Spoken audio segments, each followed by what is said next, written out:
जय हिंद दोस्तों।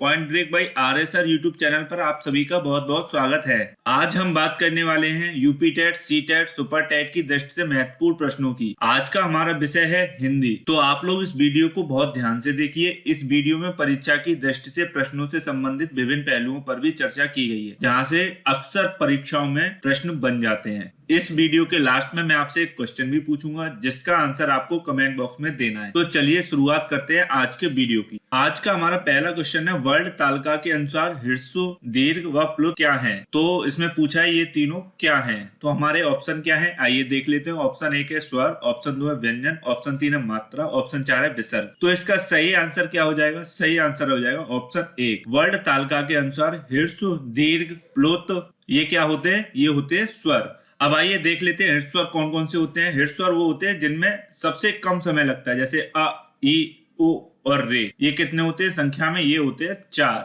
अब बात कर लेते हैं दीर्घ स्वर। दीर्घ स्वर होते हैं आ, ई, उ, ए, ऐ, ओ, औ। ये कितने होते हैं संख्या में? ये होते हैं 7। कितने होते हैं? 7। इनमें ह्रस्व स्वर की अपेक्षाकृत थोड़ा ज्यादा समय लगता है। प्लुत स्वर क्या होते हैं? प्लुत स्वर वो स्वर होते हैं जिनमें ह्रस्व स्वर के लगभग 3 गुना समय लगता है। ह्रस्व स्वर का लगभग 3 गुना समय लगता है, जैसे राम, क्या राम, ओम। ये कैसे हो जाएंगे? ये हो जाएंगे प्लुत स्वर। आते हैं अपने अगले क्वेश्चन पर। अगला क्वेश्चन है हमारा, हमें अपशब्द नहीं बोलना चाहिए में अपशब्द क्या है? अपशब्द पूछा है क्या है। तो हमारे ऑप्शन दिए हुए हैं विशेषण, ऑप्शन 2 है उपसर्ग, ऑप्शन 3 है संज्ञा, ऑप्शन 4 है इनमें से कोई नहीं। तो इसका सही आंसर क्या हो जाएगा? इसका सही आंसर हो जाएगा ऑप्शन 2 उपसर्ग। इस क्वेश्चन में ये पूछा गया कि अपशब्द में अप क्या है, तो ये क्या हो जाएगा? उपसर्ग। अब जान लेते हैं उपसर्ग क्या होते हैं। उपसर्ग वे शब्दांश होते हैं जो किसी शब्द के आरंभ में लगकर उनके अर्थ में विशेषता ले आते हैं। उन सभी को हम क्या कहते हैं? उन शब्दों को कहते हैं उपसर्ग। क्या कहते हैं? उपसर्ग। अपशब्द में कौन सा उपसर्ग होगा?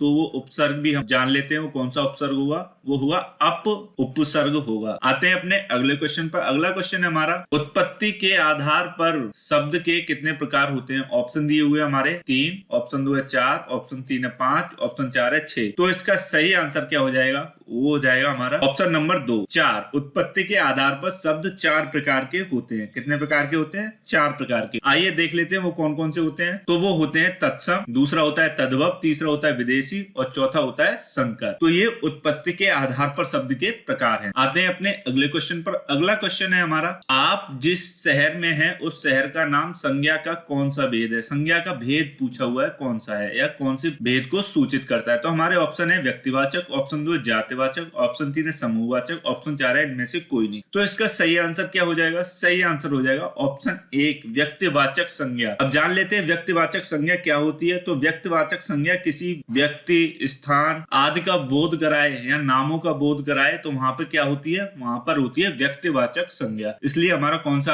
आंसर सही हो जाएगा? तो आंसर हमारा सही हो जाएगा ऑप्शन 1 व्यक्तिवाचक। आते हैं अपने अगले क्वेश्चन पर। अगला क्वेश्चन है हमारा क्वेश्चन नंबर 5, एक प्रतिभा संपन्न छात्र का विशेषण है। विशेषण पूछा है। तो हमारे ऑप्शन है कुशल, ऑप्शन 2 है चतुर, ऑप्शन 3 है अध्ययनशील, ऑप्शन 4 है मेधावी। तो इसका सही आंसर क्या हो जाएगा? इसका सही आंसर हो जाएगा ऑप्शन 4 मेधावी। एक प्रतिभा संपन्न जो छात्र होगा उसका विशेषण रूप क्या होगा? वो हो जाएगा मेधावी। अब जान लेते हैं विशेषण क्या होते हैं। विशेषण एक ऐसा शब्द होता है जो संज्ञा या सर्वनाम की विशेषता बताता है। उनको हम क्या कहते हैं? उस शब्द को हम कहते हैं विशेषण। आते हैं अपने अगले क्वेश्चन पर। अगला क्वेश्चन है हमारा क्वेश्चन नंबर 6, जो क्रिया अभी हो रही हो उसे कहते हैं। जो अभी हो रही हो उसको पूछा है। तो हमारा है ऑप्शन 1 अपूर्ण वर्तमान, ऑप्शन 2 सामान्य वर्तमान, ऑप्शन 3 संदिग्ध वर्तमान, ऑप्शन 4 इनमें से कोई नहीं। तो इसका सही आंसर क्या हो जाएगा? सही आंसर हो जाएगा ऑप्शन नंबर 1 अपूर्ण वर्तमान। मतलब कि अभी पूरी तरीके से घटित नहीं हुआ है वर्तमान, उसको क्या कहेंगे? अपूर्ण वर्तमान। आते हैं अपने अगले प्रश्न पर। अगला प्रश्न है हमारा क्वेश्चन नंबर 7, नरेंद्र में कौन सी संधि है? तो हमारे ऑप्शन है ऑप्शन 1 गुण संधि, ऑप्शन 2 है दीर्घ संधि, ऑप्शन 3 है अयाद संधि, ऑप्शन 4 है इनमें से कोई नहीं। इसमें संधि होगी ऑप्शन 1 गुण संधि। नरेंद्र में कौन सी संधि है? गुण संधि। आइए जान लेते हैं कैसे होगी इसमें गुण संधि। तो नरेंद्र को जब हम तोड़ेंगे तो इसको तोड़ेंगे नर धन इंद्र में। जब तोड़ेंगे कैसे तोड़ेंगे? नर धन इंद्र में। तो यहाँ से आ जाएगा और यहाँ से ई आ जाएगा। जब आ और ई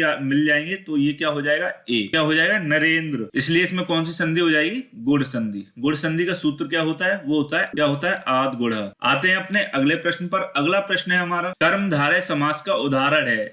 इस प्रश्न में उदाहरण पूछा गया है कर्मधारय समास का। तो हमारे ऑप्शन है, ऑप्शन 1 गगनचुंबी, ऑप्शन 2 है पाठशाला, ऑप्शन 3 है श्वेत पत्र, ऑप्शन 4 है इनमें से कोई नहीं। तो इसका सही आंसर क्या हो जाएगा? इसका सही आंसर हो जाएगा श्वेत पत्र। श्वेत पत्र में कर्मधारय समास होता है। अब जान लेते हैं श्वेत पत्र कर्मधारय समास क्या होता है। तो ऐसा समासिक पद जिसका उत्तर पद प्रधान हो और पूर्व पद का उत्तर पद के साथ विशेषण विशेष्य का संबंध हो, वहां पर क्या होता है? कर्मधारय समास होता है। क्या होता है? कर्मधारय समास होता है। अब आपको पता ही होगा, जैसे कोई शब्द दिया हो, जैसे श्वेत पत्र दिया है, इसी को ही ले लेते हैं। श्वेत पत्र में जो पहले वाला पद पूर्व पद कहा जाएगा, दूसरा वाला पद उत्तर पद कहा जाएगा। तो उत्तर पद तो यहाँ पे प्रधान है और पूर्व पद का उत्तर पद के साथ कैसा रिलेशन है? वो है विशेषण और विशेष्य का संबंध है, इसलिए यहाँ पर क्या हो जाएगा? इसलिए यहाँ पर कर्मधारय समास हो जाएगा। आते हैं अपने अगले क्वेश्चन पर। अगला क्वेश्चन है हमारा, अर्जन का विलोम शब्द क्या होगा? विलोम शब्द से भी एक प्रश्न बन जाता है, तो आप विलोम शब्द पर भी विशेष तरीके से ध्यान दीजिए। हमारे ऑप्शन दिए हुए हैं सर्जन, ऑप्शन 2 है व्ययन, ऑप्शन 3 है विसर्जन, ऑप्शन 4 है इनमें से कोई नहीं। तो इसका सही आंसर क्या हो जाएगा? अर्जन का विलोम शब्द हो जाएगा व्ययन। क्या हो जाएगा?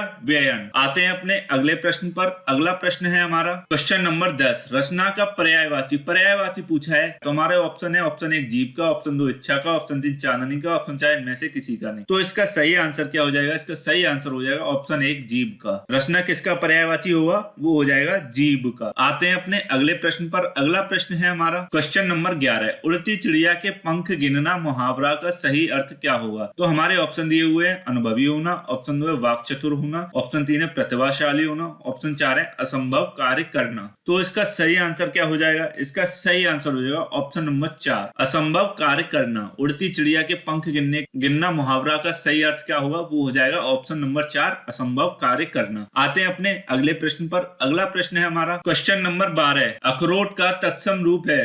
तत्सम रूप पूछा है, तो हमारे ऑप्शन है अछवाट, ऑप्शन 2 है अछुवट, ऑप्शन 3 है अछोट, ऑप्शन 4 है अक्षयवाट। तो तत्सम रूप क्या होता है? तत्सम रूप होता है जो संस्कृत से लिए गए शब्द होते हैं उनको बोलते हैं तत्सम शब्द। और तद्भव क्या होते हैं? जो हिंदी में यूज करे जाते हैं या हिंदी के शब्द होते हैं उनको कहते हैं तद्भव शब्द। तो इसका अखरोट यहाँ पे तद्भव शब्द है, तो इसका तत्सम क्या हो जाएगा? ऑप्शन नंबर 3 अछोट इसका सही आंसर हो जाएगा, जो कि संस्कृत से लिया गया शब्द। तो अखरोट का तत्सम रूप क्या हो जाएगा? वो हो जाएगा अछूट, ऑप्शन नंबर 3। आते हैं अपने अगले प्रश्न पर। अगला प्रश्न है हमारा क्वेश्चन नंबर 13, जिसकी दोनों में निष्ठा हो उसे कहा जाता है। शब्द समूह के लिए एक शब्द है, तो हमारे ऑप्शन है उच्चिष्ट, ऑप्शन 2 है उभयनिष्ठ, ऑप्शन 3 है उपकृत, ऑप्शन 4 है इनमें से कोई नहीं। तो इसका सही आंसर क्या हो जाएगा? इसका सही आंसर हो जाएगा ऑप्शन 2 उभयनिष्ठ। जिसकी दोनों में निष्ठा हो उसको क्या कहा जाता है, या उसके लिए एक शब्द क्या है? वो हो जाएगा उभयनिष्ठ। आते हैं अपने अगले प्रश्न पर। अगला प्रश्न है हमारा क्वेश्चन नंबर 14, रस के कितने अंग होते हैं? अंग पूछे हैं, रस के कितने होते हैं? तो हमारे ऑप्शन है 3, ऑप्शन 2 है 4, ऑप्शन 3 है 5, ऑप्शन 4 है 6। तो रस के कितने अंग होते हैं? तो हमारा सही आंसर क्या हो जाएगा? वो हो जाएगा ऑप्शन 2 4। रस के कितने अंग होंगे? 4 होंगे। आइए जान लेते हैं यहाँ पे वो 4 कौन कौन से होंगे। तो पहला हो जाएगा स्थायी भाव, दूसरा हो जाएगा विभाव, तीसरा हो जाएगा हमारा अनुभाव और चौथा हो जाएगा संचारी भाव। क्या हो जाएगा? संचारी भाव। ये 4 भाव होते हैं, इन्हीं से रस की उत्पत्ति होती है और इन्हीं को ही रस के अंग बोला गया है। तो ये थे आज के हमारे प्रश्न। अब चलते हैं कल के प्रश्न की ओर, जो कि आपसे पूछा गया था। कल का हमारा प्रश्न था, प्याजे के अनुसार संज्ञानात्मक विकास की कितनी अवस्थाएं? संज्ञानात्मक विकास की अवस्थाएं पूछी थी। तो इसका सही आंसर क्या था? इसका सही आंसर था ऑप्शन 2। आते हैं आज के प्रश्न की ओर। आज का हमारा प्रश्न है, रस के कितने अंग होते हैं? अंग पूछा है, तो हमारे ऑप्शन दिए हैं, ऑप्शन 1 3, ऑप्शन 2 4, ऑप्शन 3 5, ऑप्शन 4 6। तो इसका जो भी सही आंसर हो उसको आप कमेंट बॉक्स में कमेंट करके बता सकते हैं। अगर आपको ये वीडियो अच्छा लगा हो तो इसे प्लीज ज्यादा से ज्यादा लाइक और शेयर करें, और हमारे चैनल #PointBreak by RSR को यूट्यूब पर सर्च करके सब्सक्राइब करें। मैं आगे भी इसी तरह के वीडियो लगातार लाता रहूंगा, जो आपकी स्टडी में बहुत सहायक सिद्ध होंगे। Thanks for watching. जय हिंद।